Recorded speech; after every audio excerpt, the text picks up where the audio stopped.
భారతదేశం అంతటా కూడా ఆరాధించే భగవంతుడు శ్రీకృష్ణ పరమాత్మ. కృష్ణ భగవానుడి అవతారాల్లో ఒకటి పండ్రీపురం పాండురంగ స్వామి అండి. ఇక్కడ కృష్ణ భగవానుడు స్వయంగా అవతరించిన కారణంగా పండరీపురమును శ్రీ మహావిష్ణువు యొక్క 108 దివ్య క్షేత్రాల్లో ఒకటిగా పేర్కొనబడిందండి. పండ్రీపురంలో మొట్టమొదటిసారిగా సంత్ జానాబాయికి పాండురంగ స్వామిగా దర్శనమిస్తాడు కృష్ణయ్య.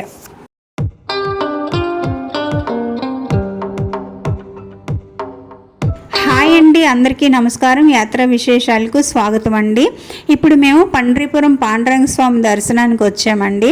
ఈ వీడియోలో మనము పాండురంగ స్వామి ఆలయ చరిత్ర, మన తెలుగు రాష్ట్రాల నుంచి పండ్రీపురం ఎలా చేరుకోవాలి, ఇక్కడ ఉండడానికి వసతి, భోజనము, పండ్రీపురంలో ముఖ్యంగా దర్శించవలసిన ప్రదేశాలు అన్నీ కూడా ఈ వీడియోలో మనం తెలుసుకుందాము. మేము మొన్న మధ్యాహ్నం పూణే నుంచి బయలుదేరి నిన్న తెల్లవారికి ఔండా చేరుకున్నామండి. ఔండాలో ఉన్న ఔండా నాగనాథ్ జ్యోతిర్లింగం దర్శనం చేసుకుని మధ్యాహ్నం 12 కల్లా పర్లీ చేరుకున్నాము. పర్లీలో ఉన్న వైద్యనాథ్ జ్యోతిర్లింగం దర్శించుకొని అక్కడే లంచ్ చేసేసి బస్ స్టాండ్కి వచ్చి 4 గంటలకి పండ్రీపురం వెళ్ళే బస్సు ఎక్కామండి. ఈ బస్సు పండ్రీపురం చేరేసరికి రాత్రి 11 గంటలయిందండి. అంటే 7 గంటలు జర్నీ చేసాం బస్సులో. 3 గంటలు బస్ జర్నీ చేయడం అవసరమా, ట్రైన్కి వెళ్ళొచ్చు కదా అని మీరు అనుకోవచ్చు. కానీ పర్లీ నుంచి పండ్రీపురంకి ట్రైన్లు అందుబాటులో లేవండి. పర్లీ నుంచి కురుద్వాడి కానీ సోలాపూర్ కానీ ట్రైన్లో వెళ్ళి అక్కడి నుంచి మళ్ళీ బస్సు పట్టుకుని పండ్రీపురం వెళ్ళాలి. అందుకని మేము డైరెక్ట్గా బస్సులో వచ్చేసాము. అయితే ఇక్కడ మహారాష్ట్ర వాళ్ళు మనలాగా పండ్రీపురం అనరండి, పండ్రపూర్ అంటారు. అలాగే పాండురంగ స్వామిని కూడా విఠోబా అని, విఠల్ అని అంటారండి. బస్ స్టాండ్ నుంచి టెంపుల్ దగ్గరికి వెళ్ళడానికి ఆటోలో 10 నిమిషాలు పట్టిందండి. ఆటో వాడు 100 రూపాయలు తీసుకున్నాడు. పండ్రీపురంలో మనకు టెంపుల్ ట్రస్ట్ రూములు కావాలి అనుకుంటే మనం రాత్రి 10 లోపలే వెళ్ళాలటండి. 10 దాటితే అక్కడ మనకు రూమ్స్ అలౌ చేయరట. అలాగే సింగిల్గా అంటే ఒక్కొక్కరు వెళ్ళినా కూడా రూమ్స్ ఇవ్వరటండి. ఒకవేళ మీరు ఒక్కొక్కరు వెళ్తే తెలుసుకుంటారని చెప్తున్నాను. మేమైతే టెంపుల్ వెనక వీధిలో ప్రైవేట్ రూమ్ తీసుకున్నామండి. ఇలా బెడ్స్ అయితే విడివిడిగా ఉన్నాయి, కానీ రూమ్ అయితే చాలా నీట్గా ఉన్నది. ఈ రూమ్ అయితే మాకు 2200 పడిందండి. 24 గంటలకు చెక్అవుట్. ఇది హోటల్ కాదండి, హోమ్ స్టే అనమాట. అందుకే పేరు అదేమీ లేదండి. ఇంకా రాత్రంతా రెస్ట్ తీసుకున్న తర్వాత ఉదయాన్నే లెగిసి ఫ్రెష్ అప్ అయిపోయి దర్శనానికి వెళ్ళిపోతున్నాము. మా రూమ్ టెంపుల్ కొంచెం దూరంలో ఉన్నదండి. మరీ దూరం ఏం కాదు, ఒక 5 నిమిషాలు నడవాలి, వాకబుల్ డిస్టెన్సే. ఈ రోడ్డు చివరికి వెళ్ళి లెఫ్ట్కి తిరిగితే టెంపుల్ దగ్గరికి చేరిపోతాము. ఇక్కడ టెంపుల్ ట్రస్ట్ రూమ్సే కాకుండా ప్రైవేట్గా కూడా బోల్డన్ని రూమ్స్ దొరికిపోతాయండి. ఇలా నడుచుకొని వెళ్తుంటే 2 వైపులా కూడా బోర్డులు ఎక్కడికక్కడే కనిపిస్తున్నాయి. టెంపుల్ ట్రస్ట్ రూమ్స్ ఎక్కడ దొరుకుతాయి అనేది నేను వీడియో చివరిలో మీకు చూపిస్తానండి. ఇక్కడ స్వామివారి దర్శనానికి 2 విధాలుగా వెళ్తారండి. అదేంటి అనేది మీకు తర్వాత చెప్తాను. ఇది శివాజీ చౌక్ అండి, పాండురంగ స్వామి ఆలయానికి దగ్గరలోనే ఉంటుంది. ఇవన్నీ మీకు ఎందుకు చెప్తున్నానంటే నా వీడియో చూసి కనుక మీరు వచ్చినట్టయితే మీకు అన్నీ తెలుస్తాయని చెప్తున్నానండి. ఇది ఒక చిన్న కృష్ణుడి గుడి అండి. పాండురంగ స్వామి దర్శనానికి వెళ్లే ముందు ఈ కృష్ణుడిని దర్శనం చేసుకొని వెళ్ళడం ఇక్కడ వాళ్ళ ఆనవాయితీ. ఇక్కడ నుంచి ఒక 5 నిమిషాలు నడుచుకొని వెళ్తే పాండురంగ స్వామి మెయిన్ టెంపుల్కి చేరుకుంటాము. పండ్రీపురం ప్రదక్షిణ చేసిన వాళ్ళు ఈ కృష్ణుడి ఆలయం దగ్గర నుంచే మొదలు పెడతారటండి. ఇక్కడి నుంచి చంద్రభాగా నది ఒడ్డుకి చేరుకుని అక్కడి నుంచి వెళ్ళి పాండురంగ స్వామిని దర్శించుకుంటారట. ఇదిగోండి మాటల్లోనే క్యూ లైన్ వరకు వచ్చేసామండి. పైనుంచి లైన్ ఉన్నది, కింద నుంచి మనకి నదికి వెళ్ళే త్రోవ ఉంటుందండి.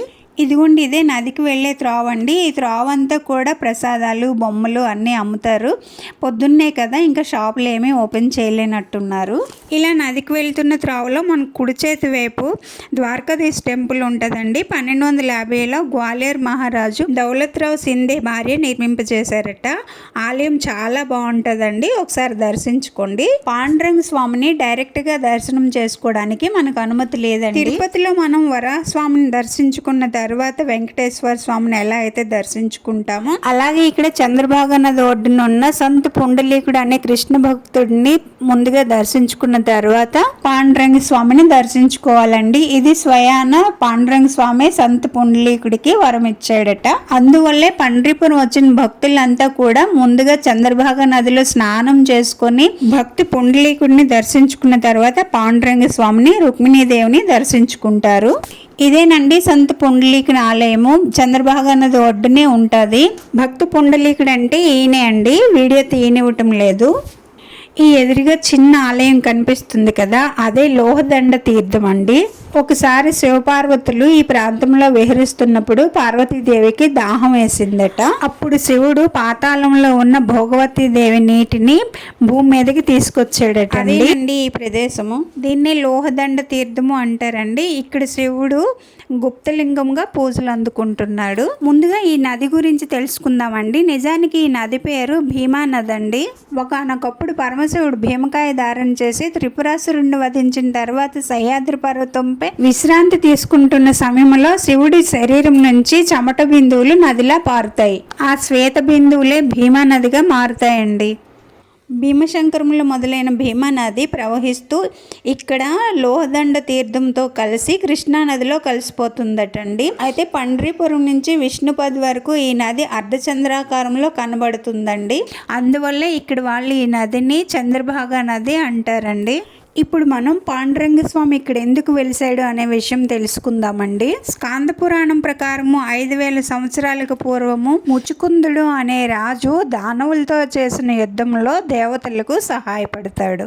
అలా చాలా కాలం దానవులతో యుద్ధం చేసిన కారణం చేత ముచుకుందుడు అలసిపోయి తనకి నిద్ర లేపిన వాళ్ళు తన కంటి చూపుతో భస్మం అవ్వాలి అనే వరాన్ని దేవతల దగ్గర పొంది ఒక గుహలోకి వెళ్ళి నిద్రపోతాడు. అలా కొంతకాలం గడిచిన తర్వాత కాలయమనుడు అనే రాక్షసుడితో శ్రీకృష్ణ పరమాత్మ యుద్ధము చేస్తూ అతనికి ఎవరి చేతిలోనూ మరణం లేదని గ్రహించిన కృష్ణుడు ముచుకుందుడు ఉన్న గుహలోనికి తీసుకెళ్తాడు. నిద్రిస్తున్న ముచుకుందుడిని చూసిన కాలయమనుడు శ్రీకృష్ణుడే అనుకుని ముచుకుందుడిని చంపడానికి వెళ్తాడు కాలయమనుడు. అప్పుడు నిద్రలేచిన ముచుకుందుడు తన కంటి చూపుతో కాలయమనుడిని భస్మం చేస్తాడు. అప్పుడు ముచుకుందుడికి కృష్ణ భగవానుడి యొక్క దర్శన భాగ్యం దక్కుతుంది. ఆ ముచుకుందుడే తర్వాత జన్మలో పుండలీకుడిగా జన్మిస్తాడు. పుండలీకుడు భోగాలకు లోనే విష్ణు భక్తులైనటువంటి తన తల్లిదండ్రులను నిర్లక్ష్యం చేసి చివరికి తల్లిదండ్రులను భార్యను కూడా బయటికి గెంటేస్తాడు.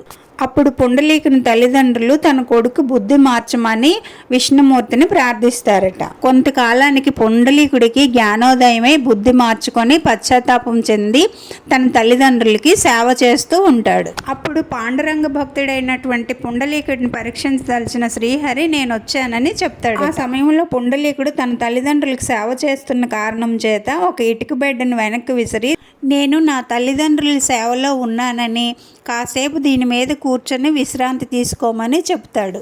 పుండలీకుడు వచ్చే వరకు కూడా శ్రీహరి ఆ ఇటుక మీద నిలబడి ఉంటాడట. పుండలీకుని పితృభక్తికి మెచ్చిన శ్రీహరి ఏదైనా వరం కోరుకోమనగా ఇక్కడే ఉండిపోమని వరం కోరుకుంటాడు పుండలీకుడు. సరే అని చెప్పి అక్కడే పాండురంగ స్వామిగా శిలారూపుడవుతాడని స్థల పురాణం అండి. అలా శిలారూపుడైన క్షేత్రమే పండరీపురం పాండురంగ స్వామి.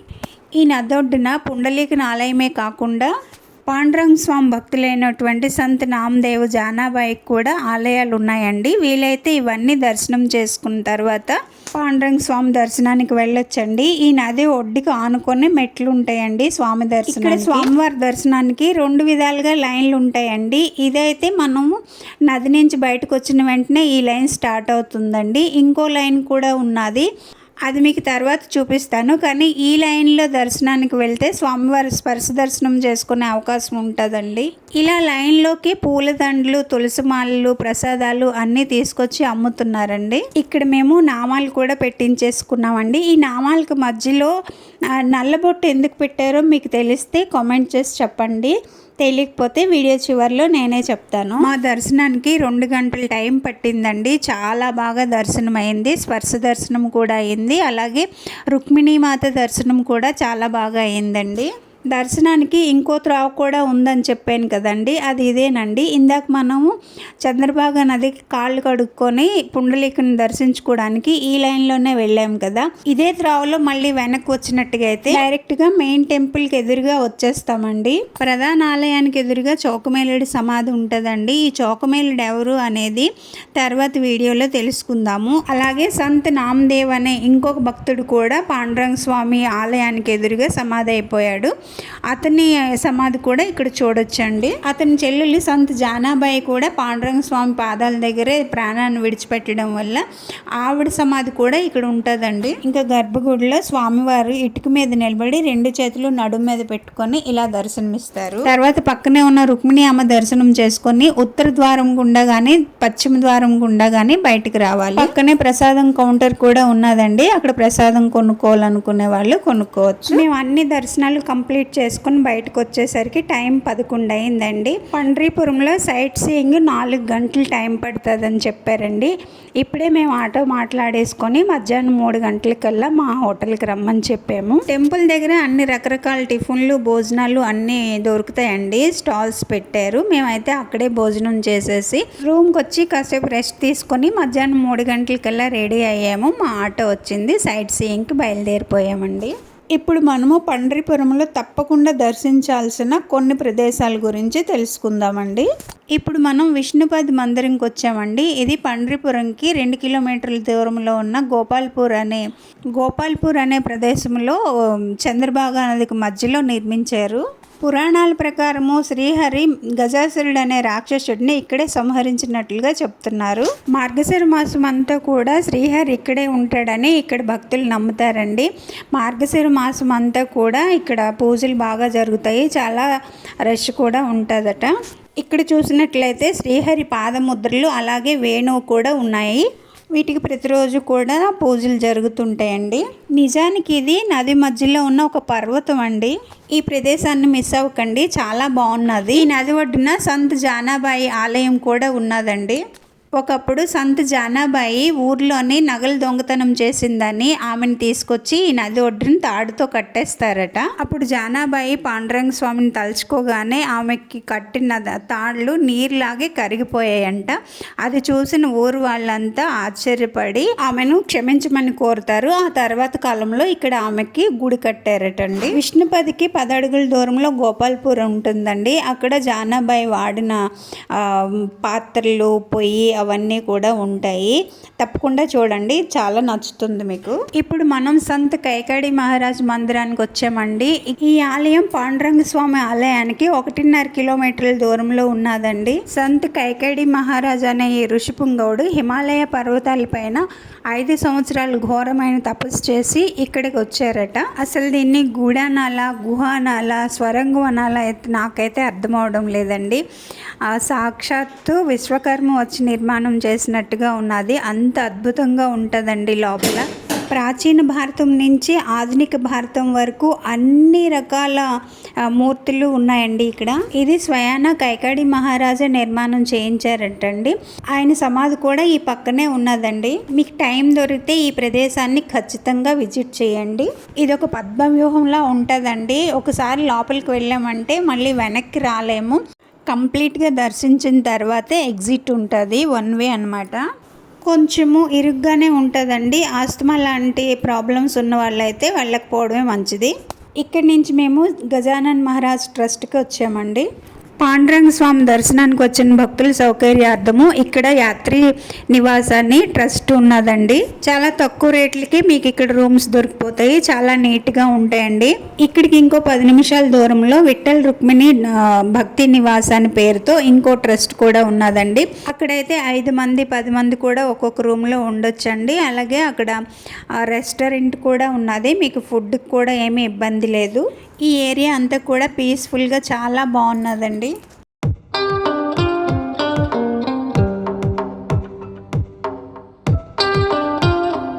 ఇక్కడి నుంచి మేము చంద్రభాగా నదికి అవతల ఒడ్డునున్న ఇస్కాన్ టెంపుల్కి వెళ్ళామండి. అదిగో అక్కడ కనిపిస్తుంది కదా, అదే ఇస్కాన్ టెంపుల్. బోట్లో కూడా వెళ్ళొచ్చండి. వాటర్ ఎక్కువ ఉంది కదా, భయపడి ఆటోలో వెళ్తున్నాము. ఇక్కడ కూడా మీరు స్టే చేయొచ్చండి, రూమ్స్ దొరికిపోతాయంట. ఇక్కడ రాధాకృష్ణుని దర్శించుకున్న తర్వాత మేము తులసి బృందావనంకి వచ్చామండి. మా సైట్ సీయింగ్లో ఇదే లాస్ట్ పాయింట్ అండి. ఇది పాండురంగ స్వామి ఆలయానికి 3 కిలోమీటర్ల దూరంలో ఉన్నది. ఇక్కడ లోపలికి వెళ్ళడానికి టికెట్ ఉంటుందండి. మనిషికి 15 రూపాయలు. ఇక్కడ 18 రకాల తులసి వనాలు ఉన్నాయండి. అలాగే రకరకాల పూల మొక్కలు కూడా ఉన్నాయి. ఇక్కడ మెయిన్ అట్రాక్షన్ ఏంటంటే 25 అడుగులు ఎత్తున్న పాండురంగ స్వామి విగ్రహం అండి. జీవకళ ఉట్టి పడుతున్నట్టుగా స్వామివారు ఎంత అందంగా ఉన్నారో చూడండి. ఇక్కడ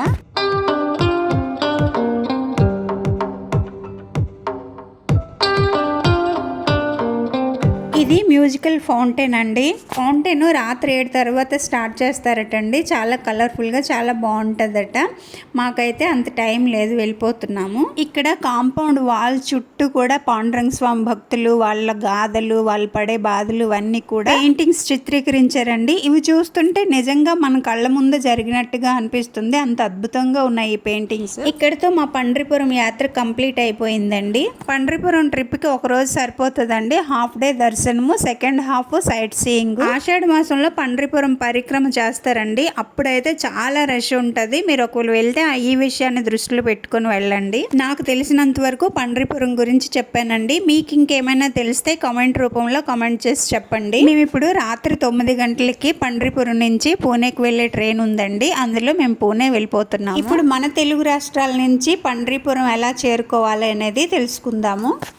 మీరు పూణే వచ్చి పూణే నుంచి పండ్రిపురం వెళ్ళాలంటే మనకి ఎక్స్ప్రెస్ ట్రైన్స్ ఏమీ లేవండి. అన్నీ లోకల్ ట్రైన్సే ఉంటాయి. ఆ ట్రైన్స్ అయితే 12 గంటల జర్నీ అయిపోతుందండి. కాబట్టి మన తెలుగు రాష్ట్రాల నుంచి వచ్చిన వాళ్ళు ఎవరైనా కూడా సోలాపూర్లో దిగినట్టయితే సోలాపూర్ నుంచి పండ్రిపురం బస్సులో 3 గంటల జర్నీ అండి. అదే కురుద్వాడిలో దిగినట్టయితే కురుద్వాడి నుంచి 1 గంట ప్రయాణమే అండి పండ్రిపురంకి. కాకపోతే అన్ని ట్రైన్స్ కురుద్వాడి జంక్షన్లో ఆగవండి, అది చూసుకోవాలి. మీరు పండ్రిపురం నుంచి ఇంకేమైనా దర్శనం చేసుకోవాలనుకుంటే కురుద్వాడి వరకు వచ్చేస్తే తుల్జా భవానీ దర్శనానికి వెళ్ళాలనుకున్నా అక్కడి నుంచి దగ్గర పడుతుంది. లేదంటే మీరు కురుద్వాడి జంక్షన్ నుంచి బయలుదేరితే బైద్యనాథ్ జ్యోతిర్లింగము, నాగనాథ్ జ్యోతిర్లింగము, ఏకవీరికాదేవి, రేణుకాదేవి శక్తిపీఠం ఇవన్నీ కూడా ఒకే లైన్లో ఉంటాయండి. ఈజీగా దర్శనాలు చేసుకుంటూ మన నాందేడ్ చేరుకొని అక్కడి నుంచి మన హోమ్ టౌన్ చేరుకోవడానికి ఈజీగా ఉంటుందండి. ఇందాక తిరునామం మధ్యలో నల్లబొట్టు ఎందుకు పెడతారని మీకు అడిగాను కదండి. మీరు గమనించినట్లయితే పాండురంగ స్వామికి కూడా చందనంకి మధ్యలో నల్లబొట్టు ఉన్నది చూసారా. మనం స్వామిని దర్శించుకోవాలని ఎంత తాపత్రయపడతామో అలాగే స్వామివారు కూడా మనల్ని చూడాలని అంతే కుతూహల పడతారటండి. అయితే భక్తుల రద్దీ ఎక్కువ ఉండటం వల్ల అందరినీ చూడడం కుదరకపోవడం కారణంగా దర్శనాలు అయిన తర్వాత రాత్రి తలుపు మూసేస్తారు కదండి. ఆ తర్వాత ఆలయం చుట్టూ ఉన్న భక్తుల తాలూకా పాద ధూళిని చంద్రభాగా నదిలో నీటితో కలిపి ఆ మట్టిని స్వామివారి తిలకధారణగా చేస్తారటండి. పాండురంగ స్వామికి తన భక్తులు అంటే అంత ప్రేమ అండి. అందుకనే స్వామివారికి భక్తిపూర్వకంగా మనం కూడా నల్లబొట్టుని ధరించాలని చెప్తారండి. మరి వీడియో నచ్చిందా? నచ్చితే లైక్ చేసి షేర్ చేయండి. సబ్స్క్రైబ్ చేసుకోవడం మర్చిపోకండి. ఇలాంటి ఇన్ఫర్మేటివ్ వీడియోస్ కోసం నా ఛానల్ని సబ్స్క్రైబ్ చేసుకోండి. రాత్రి 9 గంటలకు పండ్రిపూర్లో ట్రైన్ ఎక్కామండి. పూణేలో తెల్లవారుజాము 4 గంటలకు దిగాము. ఇదిగోండి మా అబ్బాయి ఇంటికైతే వచ్చేసాము. ఓకే అండి, thank you for watching. See the next video. Bye అండి.